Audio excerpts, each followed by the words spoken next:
Hey, everybody. Come on in the room. Come on in. Welcome, welcome. It's your girl, Paulette. I'm the owner and founder of Brownstone Worldwide. You need to come on into the Brownstone this afternoon because I've got another lunch and learn for you for the new year. So, once again, Happy New Year to everybody. You made it to 2023. And so, one of the things that we are going to be doing right here, right now, is we are getting ready to talk to someone about your money. This you do not want to miss. So what I want you to do is I want you to head on over, share this, I need you to comment. I need you to let people know that we are live right now.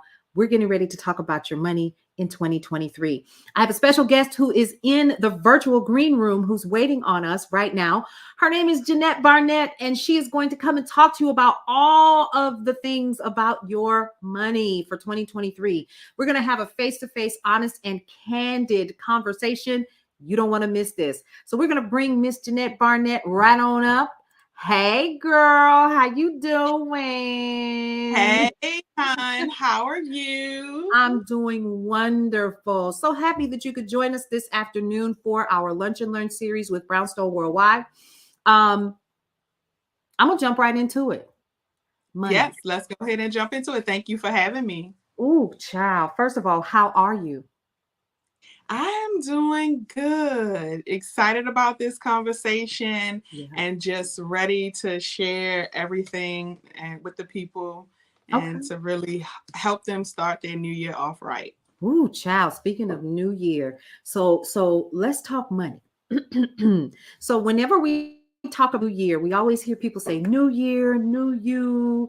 I'm gonna do this different. I'm gonna do that different. I'm gonna lose some weight. I'm gonna save more money." A lot of people start that money what is it? The money challenge where you save $1 one week and then it turns to two, and then to three, and then there's another challenge where you save nothing but nickels or nothing but pennies and dimes and so forth. But money is your specialty, it's your forte. And I wanted to bring you on and talk to you directly because you and I have had some heavy conversation about money, so much so, y'all, I had my mouth wide open when she was talking. Like I don't know if I should have been angry or if I should have been, but I shrieked. I remember I went, "Oh my God." So let's talk about money in 2023. What are some things that we as folks who are living in the US of A right now or just globally, what are some things that we need to be focused on in 2023, especially when we keep hearing that ominous word, recession?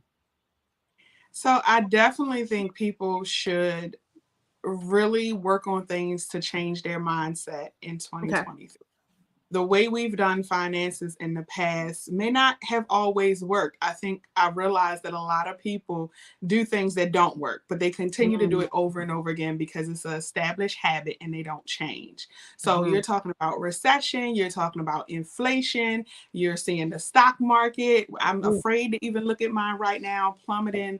And so they're ever changing, right? yeah. So we have to set new money goals. We have to Mhm. set new expectations, and that all shifts and changes with our personal relationship and our personal mindset when it comes to money. Wow. Okay. So, you know what?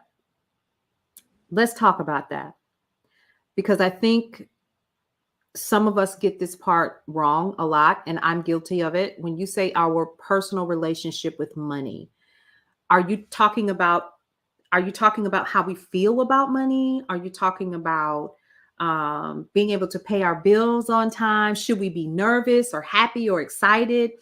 What exactly are we? What's the mindset that we should be shifting more towards? Gosh, I hope that makes sense.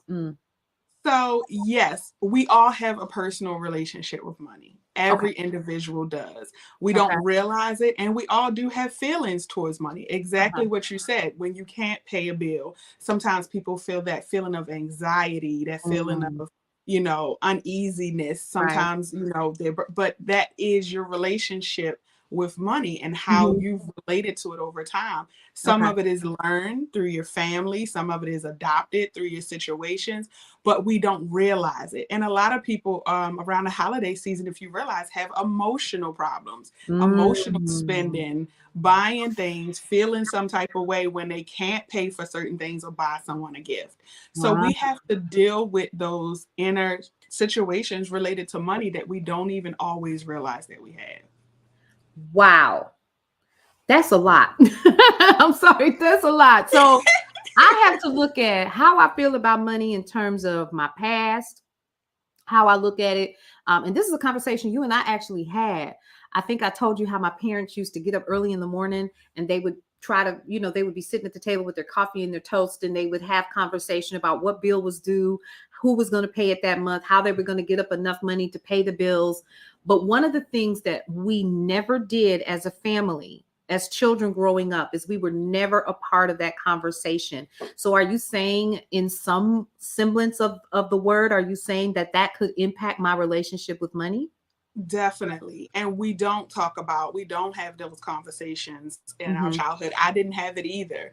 To Yeah. your point, all I remember about money as a child was there was never enough. There was Mm. always more bills than there was money. We can't afford this. We can't buy that. You can't have Mm. this at that time. So when you're growing up and becoming an adult, if you don't have those conversations with your children about money, they do have certain feelings of relationships. Some people sometimes go over and above, as far as Yeah. achievements and stuff, because they never want to feel like they felt at that time when they were a child Wow. and not having enough money. Some overcompensate with their children because they never Hmm. want their children to feel like we don't have enough. So they can Mm. even run up credit cards trying to, chase money that they don't have because they don't want to ever feel that feeling again. So we have to work on healing that side of us Hmm. and then also working towards our goals and next steps if we ever want to have a really great relationship as far as having money, and making sure that we understand where we are with everything. That's deep. Because I didn't think about that. So emotionally, we have to have a healthy relationship with money. And if we have to dig deep and get that root out, you're suggesting that we get the root out, or at least acknowledge what it was and what it is. And as adults, because see, here's the thing, many of us, coming up at the time that we did, because see, I grew up in the 70s and the 80s.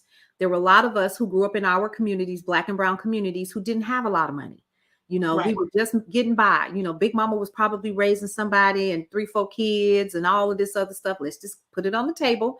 And so right, it wasn't discussed, but you saw the family just get by, or like you said, it wasn't enough. It wasn't discussed. There was no money. The money grow on trees. You got McDonald's money. And so of course that's embedded in you. Now, now that we've become adults, many of us are college educated, and we're making money. But here's the problem. Number one, like you said, we're spending money to compensate for those feelings, not realizing that that's what we're doing. And when we open up our bank account, it's like, oh, dang. Or we open up our credit account, or, not so much our credit account, but we're looking at our FICO score and we're going, well, wait a minute, that doesn't add up. What do you mean? So in 2023, as we continue to move towards acknowledging how we feel, and all of the things, you got these college educated folks all running around here, everybody looking broke, and we done bought houses and we bought cars, and we might hide the car every once in a while. Don't act like I'm the only one that had to do that every once in a while when I was in my 20s and 30s. I know. you are not. Yes. You are not the only one. Right. So now that we're at this point, Right, where do we begin, outside of the fact that we have to acknowledge our feelings? Because I right. feel like we're missing some most important, the most basic stuff: savings, making sure the bills are paid, making sure we're comfortable. So we don't have to wake up one morning and go, oh my God, I lost my job. Oh my God, I got furloughed. They're not paying us. I didn't get a Right. severance, whatever the I situation. have to deal with this. But Yeah. yeah, you want to kind of be prepared for Mhm. the unexpected of what might happen. So I'm gonna get to what we need to work on, but I kind of want to go back and address one of the things you said, because Okay. I feel like true healing and true moving forward does mean that you acknowledge the past, and because anything that doesn't get dealt with and discussed doesn't get healed and doesn't Mm, forward, okay. right?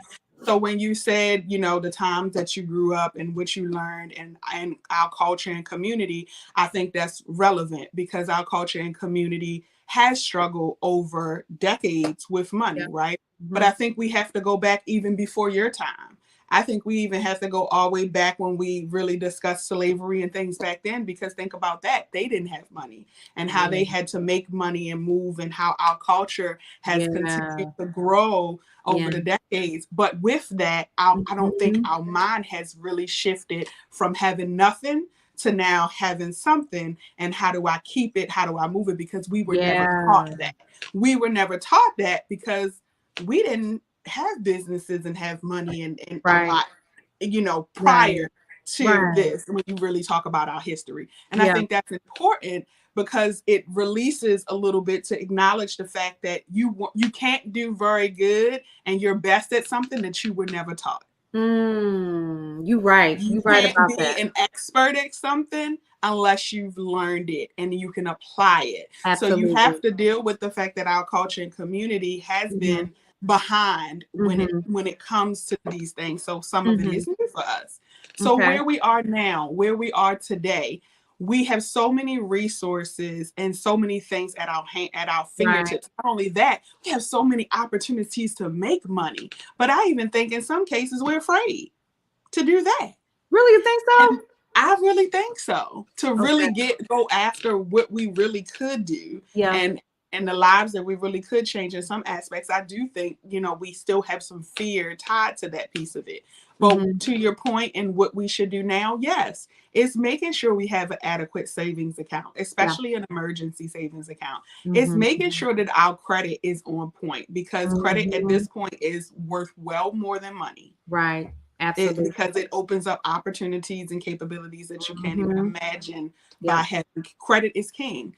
It's Yeah. making sure we're managing debt effectively. Mm. It's doing all these things, and it doesn't mean we're doing it all at the same time, but it definitely means that we're step by step setting these goals and working towards them. So manage debt effectively. Yeah. Right. That's number one. So I'm going to put that up on the screen because I think people need to hear you when you say that. Manage debt effectively. Right. The other thing that you said was to also acknowledge our relationship with money, whether it be Right. good or bad, right? Right. Okay. So I'm going to put that up there too, because that's important too. Right. And maintaining your credit. Okay. And maintain our credit. Mm-hmm. Okay. That seems pretty simple. Okay. Yeah, establishing a savings account, especially an emergency one first. If you don't have, a savings account already accrued, but Okay. have an emergency savings account with a minimum of 6 months of your bills. If anything happens, you have 6 months worth of emergency savings. I like that. 6 months of bills. I'm going to put that up there too. And this, unfortunately, so here's, I'm going to bring this up. And gosh, this is going to sound so challenging, but I have to bring this up.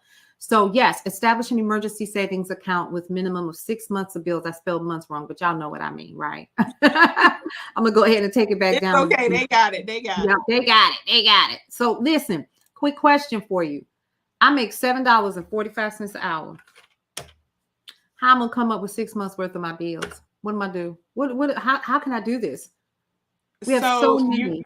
Mm-hmm. there's so many aspects to it. And even if you talk about your income, I think you still have to manage what your expenses are, right? Right. If you're making $7 and something cents an hour, you have to realize that the biggest bill that you have is a roof over your head. That's either Mm. rent, or that's either, mortgage, however you see fit. You Yeah. may have to spend some time renting out a room, Mm. to make sure you're managing expenses in that point. You Okay. may have to do a part-time job, for a Mm-hmm. period of time. You have to, it's only two ways to do it. It's either reduce your actual expenses or increase your income. One of the two is going to have to shift for you to be able to maintain. You're not going to be able to sustain long term if you have more bills and more expenses than you do income. Okay. Got it. Got it. Got it. Got it. So y'all heard what she said, right? We got the expert on here. She giving us the tea. Reduce your expenses. So that means If you don't need, go look at your, so I'm gonna start here. I'm guilty of this. So I was looking at my credit card bill the other day, and I saw 3 charges for the past 2 years of an app I don't even use anymore. I haven't used A anymore. subscription service. Yeah. Yes. I used to see that a lot in the financial industry where people would get their Mm. account overdrawn. They Hmm. would get stuff bounced because they didn't realize they had signed up for something.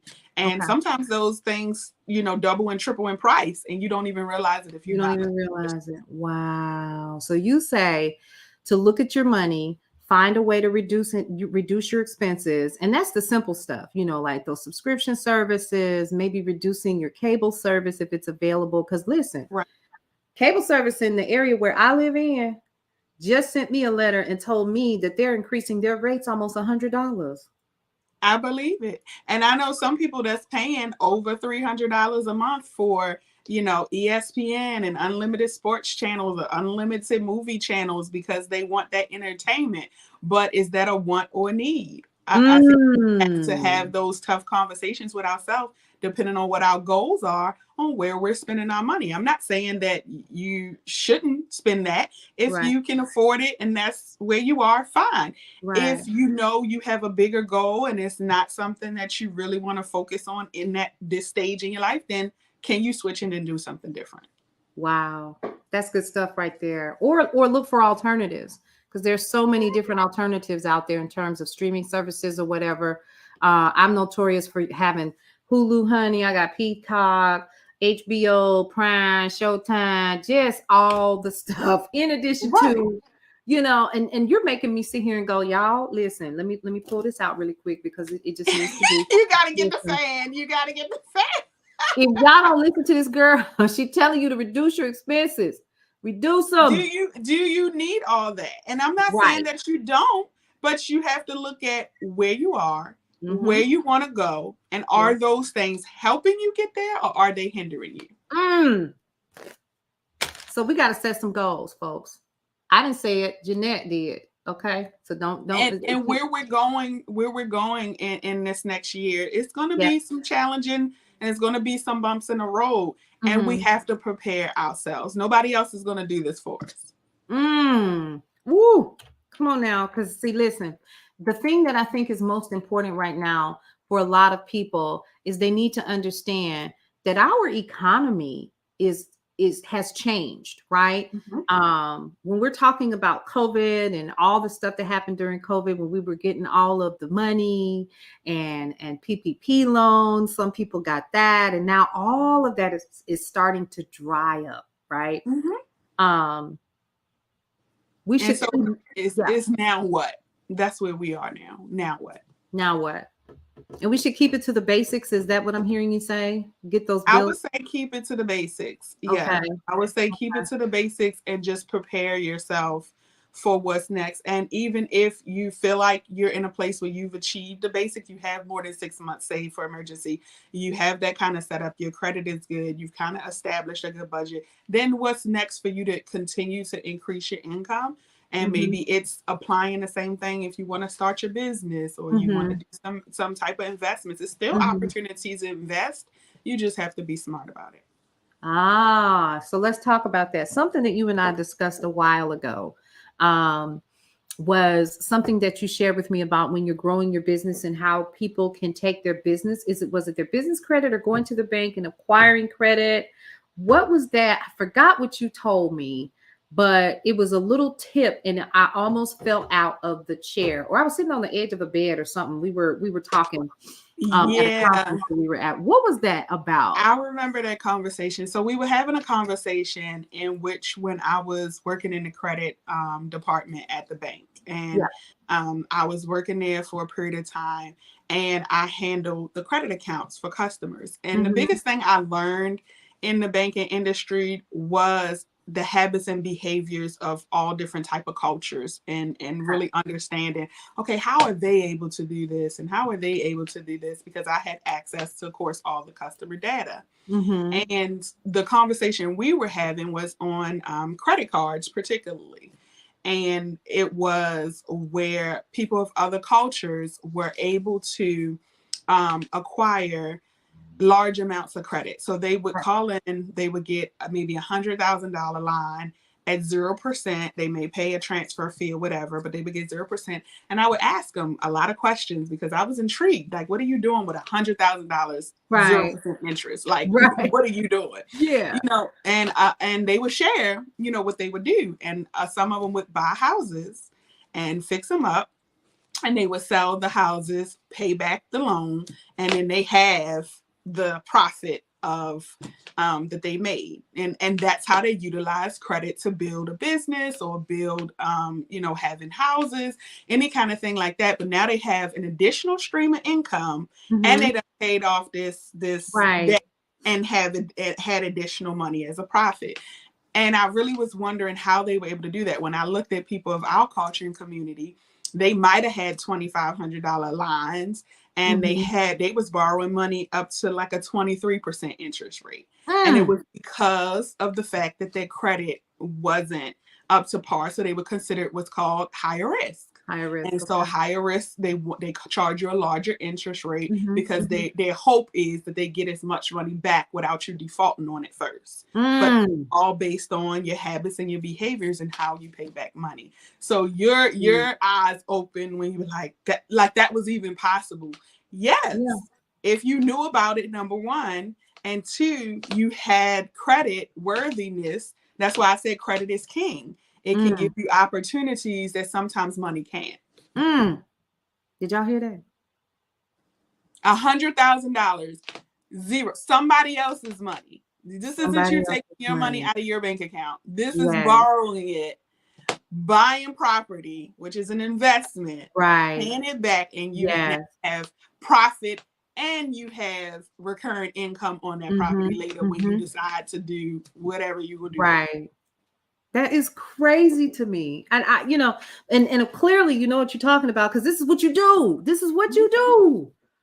Oh my and goodness. I used to be floored. But the biggest question I always had was, why isn't it happening in our community? Why don't we make moves like this? And I saw it year after year after year. And I worked for several large banks, and the outcome was exactly the same. Wow. So here's the question that I have. Now we're going to get to the good stuff. We're going to get to the meat of this. You have a book coming out. Yes. And, yes. And I am excited for you. I actually have seen the book, y'all. It is amazing. I remember when we were first talking about it, and now here we are. Sharing it with the world. So here's the question that I have for you. In your book, when we're talking about things like this, would you say that is information that's in there? Or does this book help me to develop what I need in terms of just doing the basics, understanding my relationship with money? Does it help me to get that 6 months worth of income coming in, or having something set aside? Is it helping me to do the basic things, or is it going to provide me with the information that you just talked about so I could do something more if I chose to? It does both. Okay. So there is a chapter specifically on understanding your relationship with money. Okay. For you to go back to your upbringing, for you to go back to your own understanding. So yes, I guide you through your own kind of path to help you think through the aspects of your relationship, of what you want to have your relationship look like with money and where you are. And then think back on things that a lot of times we forget or put to the back burner on what may have happened. So yes, I do go through all that. Credit, I go deep in credit because depending on where people are, I want to help them no matter what stage they are in their credit. So I do have a really lengthy chapter related to credit, where you are, maintaining your credit. If you file for bankruptcy, I see a lot of people have a lot of shame when it comes to bankruptcy, and that could be a topic all in itself. But I do have a conversation about that because that's always like the elephant in the room. Nobody wants to talk about that. Nobody wants to talk about the shame or the guilt of making bad decisions sometimes. And then also about, how do you rebuild? How do you come from where you were in that situation and then continue to live your life, still buy a house, still buy a car, and Right. still have a financial freedom life, even though you might have made mistakes in the past. So Absolutely. I Yeah. do talk about all that in the book, and it's called Healing Your Money Mindset. Okay, well, wait a minute, girl, because I got something even better. We're going to show them what it look like. You got All it, ready. Yes, there it is. Ernestine. I am so excited. So, y'all, so Jeanette Barnett has this beautiful book, and as you can see, it's available on Amazon. Here's what I need y'all to do. I need y'all to go over to Amazon and find Miss Jeanette Barnett and her new book, Healing Your Money Mindset. Y'all, I'm excited because I have put my hands on it. I have seen it and I am excited to start using it. So I'm going to encourage you guys to do the same, and really dig in there and take care of the things that are important. And that's first of all healing that money mindset that we all have. And it seems to be a running theme in our community to have to do this. But I think you brought up a really great point where we have to go past even my dad and his father and going, because I don't know, my grandpa Henry, I believe he was born at the turn of the century. So that means that my great grandfather was no doubt a slave. He was owned by somebody. He probably didn't even have his own money to think of, you know? Exactly. And so the conversation of having money, we had it, but then some of us, going through Jim Crow and working as sharecroppers and things of that nature, we were making money, but we weren't getting it. Because we had to pay for the land that we were on. We had to pay for the seed that we were given to plant, to give back to them. So many things were in place there. But now that we're in a place to know better, we got to Right. do better. We have to do better. Same with Yeah. me. My grandfather, was in cotton fields and stuff. He Mm. died in his 90s. So he Mm. remembered a lot of those aspects of that time. He Yeah. had only a 6th grade education. That's the Wow. highest that he went. So can you imagine him trying to teach my mom and my uncle about money? Now granted, he ended up having a prosperous life, and I say successful because money doesn't make you successful. The things Right. that you do in life do. Mm-hmm. So that was an aspect of his life. But the reality of it is he couldn't teach the family about money, nor could a lot of our ancestors. And so Exactly. now we're here and we're at a Mhm. pivotal moment where we have so many opportunities to make money, but Yes. it's not really always about how much money you make, it's how much you keep. Come on, It's somebody. how much you can show somebody else how to have a successful life That's as a well. word. That's a So it's word. more than that now. It's more than, people have become famous on YouTube and, Instagram and everything else. But at the end of the day, what are they doing with that money and That's how is right. it continuing to help the next generation? Absolutely. Oh, that was so good. Girl, that was a word right there. What are you doing to keep it? And that is so true. Listen, I know we're almost out of time, but I just wanted to thank you, first of all, for coming on and discussing with us. Once again, we're going to put your book up so that everybody can see what it looks like. It is amazing. Y'all, I'm excited for her, for Miss Jeanette. It's available on Amazon. The name of the book is Healing Your Money Mindset, where we are going to have an opportunity, once you get your copy, to really sit down, dig in, and use. Let's talk about this for the next 3 minutes. You said simple kingdom principles. Explain, ma'am. I need to hear this. Simple kingdom principles. Okay. So I think, and when I sat down to write this book, it was really some things that came to me that we're also taking God out of everything, or we're trying to. And even when we talk about money in the church, we only really talk about it from the idea of giving, not really the idea of how we also live our lives. So I think there's a lot of even aspects, and yes, there's scripture in the Bible. There's things that God wants us to understand as well when it relates to our money. And so I've really combined the natural understanding of what I've learned through being in banking and finance, but then also the kingdom principles that I've taught in churches, for the last several years, and merged them together and said, okay, here are the principles that I want people to understand from a kingdom perspective to be prosperous in their life. I love it. Y'all, she slid that in on us. These kingdom principles, y'all. And it's 12 of them that she gonna teach you in the book. So listen, I'm going to put the book up there one more time. And why is that? Because I am excited. First of all, because I remember when you were talking about it, and now it's available on Amazon. And so I really appreciate you for coming on here and spending your lunch with us today so that we could get more information about healing our money mindset, what we need to do in 2023 to just get started. And I just wanted to recap some of the things that she talked about, guys. I need you all to pay attention to this because, again, I think, Jeanette, you brought up a really great point. This economy is showing us, right? Eggs are $8 a dozen. Hello, depending on where you go, right? So the first thing that we talked about was learning how to manage your debt effectively. The other thing that Miss Jeanette talked about today was acknowledging our relationship with money. Okay, we got to dig deep. Okay, and it's not just about acknowledging it, but also doing something about it. Y'all, maintain your credit. Got to maintain your credit. Make sure that. So, quick question. When you say maintain your credit, should we be reaching for a specific number or? So I would say it depends where you are and what your goal is, right? I would say the goal is always excellent, 900. Like right. That's always the goal when it comes to credit because Okay. that gives you the lowest interest rates, that gives you the best opportunities. As long as you manage your debt to income ratio, you can pretty much buy the world in certain aspects when you have credit that good. Okay.